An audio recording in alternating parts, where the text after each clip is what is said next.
Ma fille Léa se tenait devant l'autel, livide, sa main tremblant violemment dans son bouquet de mariée. Au moment de dire « oui », elle m'a tendu un papier froissé où elle avait griffonné 3 mots. « Maman, aide-moi ». À cet instant précis, j'ai compris que le cauchemar que je redoutais en silence était devenu sa réalité et que Benoît n'était pas l'homme qu'il prétendait être. Je m'appelle Diane, j'ai 65 ans, et ma longue carrière d'ingénieur agronome m'a appris qu'une faille invisible peut faire s'écrouler l'édifice le plus solide. Aujourd'hui, je vais vous raconter comment j'ai dû agir dans l'ombre pour protéger ma seule héritière d'un prédateur sans scrupules. Avant de poursuivre, abonnez-vous pour ne rien manquer de ce récit. Dites-moi en commentaire. Avez-vous déjà ressenti un danger que personne d'autre ne voulait voir? Nous aimons savoir d'où vous nous écoutez. Tout a commencé par un excès de curiosité, une de ces fissures invisibles qui annoncent l'effondrement d'un édifice. J'avais passé ma vie à observer la Terre, les cycles et les anomalies. Depuis le départ brutal d'Henri, emporté en quelques mois par un cancer foudroyant, je vis seul dans notre domaine du Loir-et-Cher. C'est une propriété de 85 hectares, un mélange de bois dense, de prairies grasses et de terres agricoles que nous avions acquises pour presque rien il y a 30 ans. À l'époque, personne n'en voulait. Pour Henri et moi, c'était notre sanctuaire, le fruit de 40 ans d'un mariage sans nuages. Ma fille, Léa, s'inquiétait de me voir isolée dans cette grande demeure de pierre. Responsable communication à Tours, elle venait me voir chaque week-end, scrutant mon visage à la recherche d'un signe de faiblesse. Alors, quand elle m'a annoncé avoir trouvé l'amour lors d'un séminaire professionnel, j'ai voulu y croire. Elle méritait ce bonheur après une rupture qui l'avait laissé briser. C'est ainsi que Benoît Leroy est entré dans nos vies, un jour de Pâques, il y a 6 mois. À 40 ans, Benoît était l'image même de la réussite. Élégant, maniant le verbe avec une aisance de prédateur social, conseiller en gestion de patrimoine dans un cabinet réputé de Tours. Il avait toujours le mot juste, complimentait ma cuisine avec une déférence un peu trop marquée et s'intéressait à notre quotidien rural avec une insistance qui, au début, m'avait flatté. Mais très vite, son regard a commencé à dévier de ma fille vers l'horizon. Il se tenait souvent devant la grande fenêtre de la cuisine, un café à la main, observant la lisière des bois avec une intensité singulière. « Où s'arrêtent exactement vos terres, Diane ?» m'a-t-il demandé dès sa 2e visite. La première fois, j'ai mis cela sur le compte d'une curiosité urbaine. La 3e fois, j'ai trouvé cela indiscret. À la 5e fois, mon instinct de scientifique s'est réveillé. En 40 ans de carrière, j'ai appris à repérer les schémas, les répétitions qui n'ont rien de naturel. Le comportement de Benoît formait un schéma d'une clarté chirurgicale. Lorsque j'ai tenté d'en parler à Léa, elle a balayé mes doutes d'un rire léger. « Maman, tu sais comment sont les gens de la ville. Ils fantasment sur la campagne, c'est tout. » Les fiançailles sont arrivées comme un orage d'été, soudaines et violentes. 3 mois de relation, une demande en mariage dans un restaurant étoilé de Tours, et Léa m'appelait, ivre de joie. J'ai prononcé les paroles d'usage. « Felicitations, ma querida. Je suis heureuse pour toi. » Mais dans mon fort intérieur, je ne pensais qu'à ces questions incessantes sur le cadastre. Le mariage a été fixé à la fin septembre, ici même, dans notre domaine. Léa tenait à s'unir à Benoît là où son père avait été si heureux. Elle avait déjà tout orchestré, un traiteur de renom, 200 invitations lancées. Benoît, lui, s'investissait avec un enthousiasme suspect. Un samedi de juillet, il a même suggéré d'abattre plusieurs chênes centenaires le long de la limite ouest pour agrandir l'espace de réception. Ces arbres marquent la frontière de notre patrimoine, ai-je répondu sèchement. Certes, mais jusqu'où va-t-il exactement, ce patrimoine? A-t-il rétorqué avec un sourire qui n'atteignait pas ses yeux. Ce soir-là, le silence de la maison m'a paru assourdissant. J'ai pris une décision. J'allais mener mon enquête sur Benoît Leroy, avec la précision froide que j'appliquais jadis à mes analyses de sol. Si je me trompais, je serais une vieille femme paranoïaque, et j'en serais ravie. Mais si j'avais raison, je devais dresser un rempart autour de ma fille. Le lendemain, dès l'aube, j'ai contacté maître Solange Mercier, notre notaire à Blois. Nous nous connaissions depuis plus de 20 ans, Henri lui faisait une confiance aveugle. Solange, j'ai besoin que tu fasses des recherches approfondies sur Benoît Leroy. Il travaille dans la gestion de patrimoine à Tours. Un silence s'est installé au bout du fil. Diane, c'est le futur mari de Léa, n'est-ce pas? Juste une vérification de routine, Solange.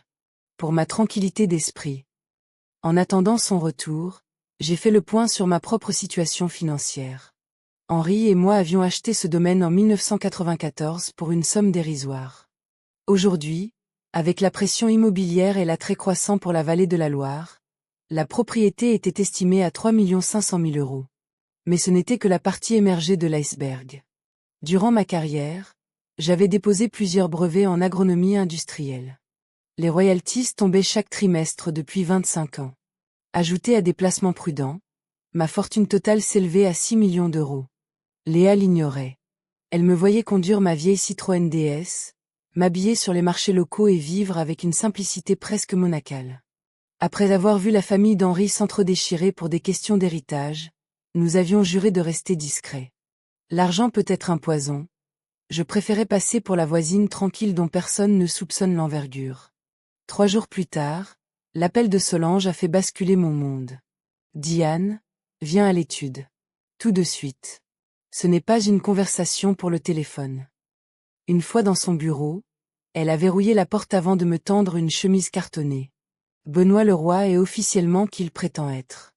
Un casier vierge, un emploi stable. Mais j'ai creusé là où personne ne regarde. Elle a sorti une liste de noms. Benoît a été fiancé 2 fois ces 5 dernières années. À chaque fois avec des héritières de familles très fortunées. Et à chaque fois, la rupture est intervenue juste après qu'il ait eu accès aux détails de la succession familiale. Mon sang s'est glacé. Je me sentais comme devant une plante dont les racines sont déjà pourries. Donne-moi les noms, Solange. Camille Rousseau, fille d'un promoteur nantais. Fiançailles rompues après 4 mois, juste après une réunion chez leur notaire. Margot Duval, fille d'un industriel de Rennes. Même scénario. Le père de Camille m'a confié, sous le sceau du secret, que ce Leroy posait des questions chirurgicales sur les montages financiers et les transferts de propriété. Il flairait l'escroc, mais n'avait aucune preuve matérielle. La nausée m'a envahi. Léa n'était qu'un pion dans son jeu de massacre. Mais Benoît faisait une erreur de calcul. Il pensait que j'étais une femme de la campagne sans défense, une proie facile. J'avais besoin de preuves irréfutables pour que ma fille m'écoute. Je connais quelqu'un, a ajouté Solange. Valerie, une détective privée spécialisée dans les affaires de fraude. Engage-la, ai-je répondu sans hésiter. En une semaine, Valérie avait placé Benoît sous surveillance. Le mardi suivant, elle m'a appelé tard le soir. Madame Diane, vous devez écouter ceci. J'ai réussi à sonoriser son véhicule lors d'un passage à l'atelier de révision. Seul dans mon bureau, dans l'obscurité, j'ai lancé l'enregistrement. La voix de Benoît, d'ordinaire si mielleuse, était devenue sèche, métallique. Oui, je suis encore au domaine, disait-il. Je joue le gendre idéal à la perfection. La vieille n'y voit que du feu. Elle est transparente, Damien. Une autre voix, celle d'un homme que je ne connaissais pas, a demandé. Tu es sûr du coup cette fois? Damien, j'ai vérifié le cadastre 3 fois. 85 hectares, achetés en 94 pour une bouchée de pain. Avec les projets de développement dans la région, on parle de 3 millions d'euros minimum. Peut-être plus si on joue finement. Damien a ricané. Et c'est quoi le plan? J'épouse la petite Léa en septembre. Je reste le mari parfait pendant 1 an, le temps de gagner la confiance de la mère. Je lui fais signer une procuration générale sous prétexte de soulager sa charge de travail. Elle vit seule. Un accident est si vite arrivé à cet âge. Une chute, un début de démence. On la place en maison de retraite, je gère ses avoirs, et Léa hérite de tout. Je divorce avant qu'elle comprenne l'arnaque et je repars avec ma part du butin. L'autre a ri aux éclats. Tu es un sacré salaud, Benoît. Je suis un pragmatique, a-t-il répondu froidement. Camille, c'était une perte de temps, son père était trop méfiant. Margot, c'était mieux, mais le vieux avait tout verrouillé dans une fiducie. Celle-ci est parfaite. Une campagnarde sans aucune sophistication. Elle demande presque à se faire plumer. J'ai coupé l'enregistrement. Mes mains tremblaient, non pas de peur, mais d'une rage froide et cristalline. Benoît le roi venait de commettre l'erreur fatale. Il m'avait sous-estimé. Pour lui, j'étais un meuble encombrant qu'on déplace avant de s'en débarrasser. Mais ce qu'il ignorait, c'est que j'étais désormais celle qui menait la danse. Si vous voulez découvrir comment j'ai transformé son plan en un piège sans issue, assurez-vous d'être abonné à la chaîne. Dites-nous aussi en commentaire, seriez-vous resté calme à ma place? J'ai immédiatement rappelé Solange et Valérie pour une réunion de crise. J'avais les preuves. Il me fallait maintenant une stratégie. Le week-end suivant, Benoît est revenu au domaine pour les derniers préparatifs du mariage. Il s'est installé sur la terrasse, feignant une sollicitude touchante. Diane, j'espère que vous ne m'en voudrez pas d'aborder ce point, mais avec Léa, nous pensons à l'avenir. Une propriété comme celle-ci représente une charge colossale. Avez-vous songé à organiser votre succession? Une donation-partage serait fiscalement bien plus avantageuse pour Léa. Je pourrais vous aider à monter le dossier, gratuitement bien sûr. Nous allons bientôt être une famille. J'ai gardé un visage neutre, un masque d'impassibilité que j'avais appris à porter lors des négociations industrielles les plus dures. Vous avez sans doute raison, Benoît. Pourquoi n'en discuterions-nous pas plus sérieusement la semaine prochaine? Ses yeux ont brillé d'une lueur de triomphe. Parfait. J'apporterai tous les documents nécessaires. On va vraiment optimiser votre situation. Oh oui, Benoît, ai-je pensé en le regardant s'éloigner. Nous allons l'optimiser. Mais pas de la manière dont vous l'imaginez. Ce n'était pas de la vengeance. C'était une question d'ordre. Et l'ordre allait être rétabli de façon spectaculaire. Après son départ, j'ai laissé un sourire s'esquisser sur mes lèvres. Un sourire froid, dénué de toute joie. Benoît pensait que le piège se refermait sur une vieille femme crédule, mais il ignorait qu'il venait d'entrer dans une arène dont je maîtrisais chaque issue. Ce n'était pas de la vengeance. C'était une question d'ordre, de justice, de survie. Dès le lundi suivant, j'ai organisé une réunion secrète avec maître Solange Mercier et Valérie, la détective.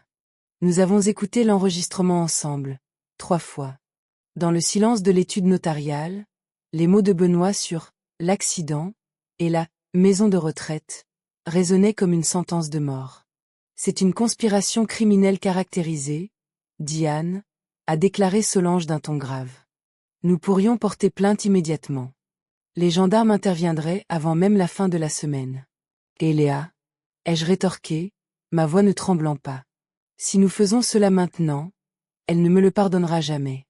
Elle pensera que j'ai fabriqué ces preuves par pure jalousie maternelle, que je cherche à saboter son bonheur par besoin de contrôle. Elle est sous son emprise. Pour qu'elle s'en libère, elle doit voir son vrai visage, sans aucun filtre. Valérie a haussé un sourcil, intriguée par ma détermination. Que suggérez-vous? Je veux qu'il s'incrimine lui-même. Devant témoins. Et quel meilleur témoin que 200 personnes réunies pour célébrer un amour qui n'est qu'un mensonge. Je veux qu'il tombe au moment même où il pense avoir triomphé. Au mariage. Nous avons passé les 2 semaines suivantes à préparer minutieusement la scène. Valérie a installé des caméras microscopiques en plusieurs points stratégiques du domaine, tandis que Solange préparait une série de documents légaux. J'ai également contacté 2 amis proches, des colonels de gendarmerie à la retraite, en leur demandant de venir en civil, prêts à intervenir. Benoît est revenu au domaine quelques jours plus tard, sa mallette de cuir pleine de formulaires officiels. Il arborait ce sourire carnassier qu'il prenait pour de la bienveillance. Alors Diane, j'ai préparé les actes qui vont simplifier votre vie. Cette procuration générale me permettra de gérer les factures et l'entretien du domaine si vous ressentez de la fatigue. Et ce document établit une donation-partage au profit de Léa, avec moi comme gestionnaire désigné pour garantir la pérennité de l'exploitation. J'ai feint d'étudier les papiers avec une lenteur calculée, jouant le rôle de la femme âgée un peu dépassée par la bureaucratie. Et vous êtes certain que cela aidera pour les droits de succession? Ai-je demandé d'un ton hésitant. Absolument, Diane. Vous pourriez économiser des dizaines de milliers d'euros. C'est l'optimisation la plus logique. J'ai hoché la tête, un masque de résignation sur le visage. Vous avez raison, Benoît. La propriété devient lourde à porter seule. Il est temps que la jeunesse prenne le relais. J'ai signé les documents devant lui. Ce qu'il ignorait, c'est que Solange avait préparé des copies parfaites, mais dépourvu de toute valeur juridique grâce à des clauses de nullité cachées dans les petits caractères. Il est reparti avec le sentiment d'avoir gagné la partie. La semaine du mariage est arrivée. Damien, le complice de Lyon, est arrivé pour servir de témoin. Je l'ai observé lors du dîner de répétition. Il avait le même regard fuyant, la même arrogance de ceux qui pensent que le monde leur appartient. Benoît apportait un toast, verre de cristal à la main. À Diane, qui m'accueille si généreusement dans sa famille, et à Léa, qui fait de moi l'homme le plus chanceux. Demain sera une journée parfaite. J'ai levé mon verre, croisant le regard de ma fille. Léa semblait distraite, une ombre de doute passant sur son visage, mais je n'ai rien dit. Le temps de la parole n'était pas encore venu. Le jour du mariage fut éclatant. Un soleil de septembre baignait la vallée de la Loire, faisant dorer les feuilles des chênes. L'arche, décorée de roses anciennes et de lavande, se dressait sur la pelouse impeccablement tondue. J'ai accompagné Léa vers l'autel improvisé. Elle portait le collier de perles de sa grand-mère, symbole d'une lignée que Benoît s'apprêtait à piller. Elle était magnifique, mais d'une pâleur inquiétante. « Je t'aime, maman », a-t-elle murmuré alors que je l'abandonnais à son destin. « Je t'aime aussi, ma chérie. Quoi qu'il arrive. » Je me suis assise au premier rang, le dos bien droit. La cérémonie a débuté, l'officiant récitant les psaumes habituels sur la fidélité. Benoît Reynate. Puis est venu le moment des vœux. À l'instant précis où il allait prononcer le « oui » définitif, Léa a eu un mouvement brusque. Sa main s'est glissée dans son bouquet, elle en a sorti un petit papier plié et me l'a tendu, les yeux noyés de larmes. J'ai déplié le papier. 3 mots, écrits d'une main tremblante. « Maman, aide-moi. » Le monde a semblé s'arrêter. Je me suis levée, ma voix résonnant avec une autorité glaciale dans le silence de la propriété. Arrêtez. Arrêtez cette cérémonie immédiatement. Un murmure de stupeur a parcouru l'assemblée. Benoît s'est retourné, le visage déformé par une incompréhension feinte. Diane, qu'est-ce qui vous prend? Léa, qu'est-ce qu'il y a? Ma fille a pris une inspiration sifflante, comme si elle s'extrayait d'un cauchemar. Je l'ai entendu, Benoît. Hier soir, je voulais te faire une surprise à l'hôtel. Je t'ai entendu parler avec Damien. Vous parliez de « l'accident » que maman allait subir après le mariage. Tu disais que je n'y comprendrais rien, que j'étais stupide et qu'une fois la procuration en main, tout serait à toi. La foule a explosé. Des cris de dégoût, des invités qui se levaient en signe de protestation. Benoît est devenu écarlate, tentant une dernière manœuvre de manipulation. Léa, tu délires. C'est le stress du mariage. Tu as mal interprété des propos techniques sur la gestion du domaine. Mais mes amis gendarmes étaient déjà sur lui. En quelques secondes, ses bras furent immobilisés dans son dos. Benoît Leroy, vous êtes interpellé pour tentative d'escroquerie en bande organisée et abus de faiblesse. Veuillez nous suivre. Damien a tenté de fuir par les jardins, mais Valérie l'attendait près du parking. Il n'a pas eu la moindre chance. L'heure qui a suivi fut un chaos organisé. Les gendarmes recueillaient les dépositions, tandis que Solange produisait les enregistrements et les dossiers sur les précédentes victimes. Benoît hurlait, menaçant de porter plainte pour diffamation, mais sa superbe s'était évaporée. Le soir tombait sur les collines quand Léa et moi nous sommes enfin retrouvés seuls, assis sur le vieux banc de fer forgé qu'Henri aimait tant. Nous portions encore nos parures de fête, dérisoires vestiges d'un désastre évité. « Pardonne-moi, maman » a murmuré Léa. « J'aurais dû t'écouter, j'aurais dû te parler dès que j'ai eu ces doutes. Mais je ne voulais pas que ce soit vrai. J'ai continué à faire semblant, espérant avoir mal compris. Et tu m'as donné ce mot à la dernière seconde, ai-je complété en serrant sa main. Pourquoi avoir attendu l'hôtel? Parce que c'est là, face à lui, que j'ai compris que je ne pourrais jamais prononcer ce oui. La vérité était devenue trop lourde. J'ai prié pour que tu comprennes. J'avais compris bien avant toi, ma chérie. Je savais tout. J'ai des enregistrements de chaque plan qu'il a fomenté. J'allais l'exposer aujourd'hui, que tu me donnes ce mot ou non. Léa m'a regardé, les yeux écarquillés par la surprise. Tu savais, et tu ne m'as rien dit. Si je t'avais parlé, tu aurais pensé que j'étais une mère possessive et jalouse. Tu aurais défendu cet homme contre moi. Tu avais besoin de voir le masque glisser de tes propres yeux. J'étais là pour assurer tes arrières, pour que la chute ne soit pas fatale. Nous sommes restés silencieuses un long moment, écoutant le chant des grillons. Puis, Léa a posé la question que je redoutais. Maman, Benoît disait que tu étais immensément riche. C'est pour ça qu'il en voulait à la terre. Mais nous vivons si simplement. J'ai esquissé un petit sourire. Ton père et moi avons acheté ces terres pour une misère en 1994. Aujourd'hui, le domaine seul vaut plus de 3 millions. Mais mon vrai patrimoine, ce sont mes brevets industriels en agronomie. Entre les royalties et mes placements, nous disposons de 6 millions d'euros. Léa est restée sans voix. 6 millions. Et tu conduis cette vieille Citroën DS? Tu achètes tes légumes au marché? L'argent n'est pas une identité, Léa. C'est un bouclier. Ton père et moi ne voulions pas que tu grandisses comme une héritière arrogante. Nous voulions que tu connaisses la valeur du travail. Et surtout, je savais ce que la fortune pouvait attirer comme prédateur. La preuve en est faite. Mais sois tranquille. Ton héritage est déjà protégé par une clause blindée que j'ai insérée il y a des années. Aucun conjoint ne pourra jamais y toucher sans ton consentement explicite. 3 mois plus tard, le verdict est tombé. Benoît et Damien ont été condamnés pour escroquerie. Benoît a écopé de 5 ans de prison avec sursis, une mise à l'épreuve stricte et une interdiction définitive d'exercer dans le milieu de la finance. Sa carrière était finie. Léa est revenue vivre au domaine, se reconstruisant lentement à travers la thérapie et le calme de nos forêts. Un soir, alors que le ciel se teintait d'ocre et de violet, elle s'est tournée vers moi. Je t'aime, maman. Merci de m'avoir sauvée. Je t'aime aussi, ma chérie. L'argent ne peut pas acheter la paix de l'âme, mais il peut acheter la sécurité nécessaire pour la trouver. C'est là que réside la vraie richesse, non pas dans ce qu'on affiche au monde, mais dans ce qu'on est capable de protéger. Si cette histoire a résonné en vous, partagez votre avis en commentaire. Qu'auriez-vous fait à ma place? N'oubliez pas de regarder la vidéo suivante qui s'affiche à l'écran. Elle contient un rebondissement qui pourrait bien vous surprendre.